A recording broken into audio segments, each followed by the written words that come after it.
అందరికీ నమస్తే. రామ్ రామ్. అందరు మంచిగా ఉన్నారు కదా.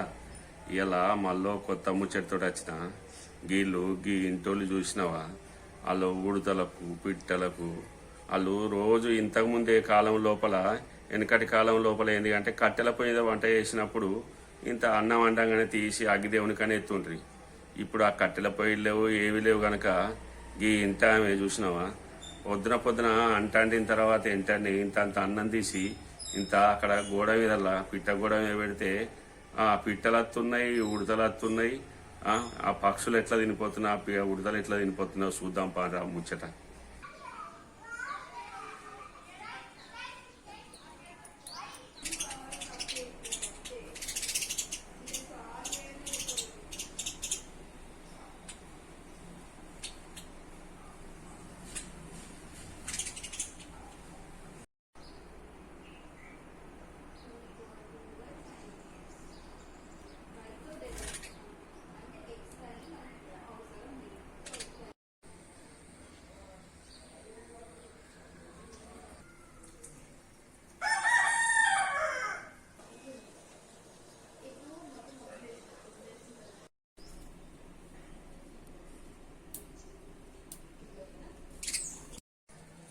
బిట్టుదా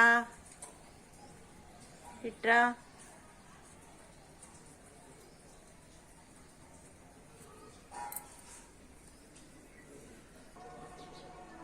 బిట్టు దా, బిట్టు దా. చూస్తున్నారు కదా, అవో పిలువంగానే వచ్చి ఎట్లా తింటుందో ఉడతా. భలే అలవాటు చేసిండు ఇల్లు. ఆ ఇంటి ఆమె చూడు ఓపిక, ఎంత ఓపికతోటి పెట్టిందో, ఎంత మంచిగా వెళ్తుందో. గట్లే గిరి సాధు కప్పుతున్నట్టున్నది ఈ పప్పి. అది అన్నం తప్ప మిగతా ఏది వేసినా కమ్మగా తింటుందట, కానీ అన్నం మాత్రం చేతులతోటి తినిపించాలన్నట. ఎంత ప్రేమతోటి పెడుతుందో చూడు రిగాలు. చూస్తురు కదా.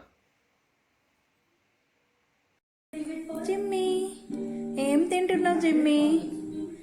రొట్టె తింటున్నావా? ఇట్లా లేచిరా. ఇక చూడు అన్నం ఎట్లా తినిపిస్తుందో.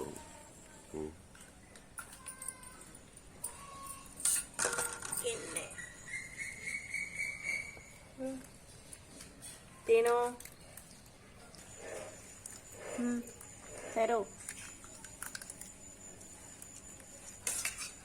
నువ్వు అన్నం తింటున్నావా? తిన్. సరే గీ ఇంటామే పెడితే పిట్టలు ఉడతలు ఎట్లా గోడ మీద వచ్చి తినిపోతున్నాయి చూస్తున్నారు కదా. మరి మీరు కూడా ఓసారి ఇంటి మీకు ఇటువంటి గోడలున్నా పెట్టుర్రు, లేదంటే బంగ్లా మీద గోడ ఉంటాయి కదా, పెట్టినా కూడా ఇంత పక్షులో ఏవేవో తినిపోతాయి. మీరు కూడా ఒకసారి చెయ్యండుల్లా. ఈ వీడియో చూసి మీరు కూడా చేసిందనుకో మీకు ఇంత పుణ్యం వస్తుంది. మరి ఇలాంటికి ఈ ముచ్చటితోటి ఉంటా. రామ్ రామ్.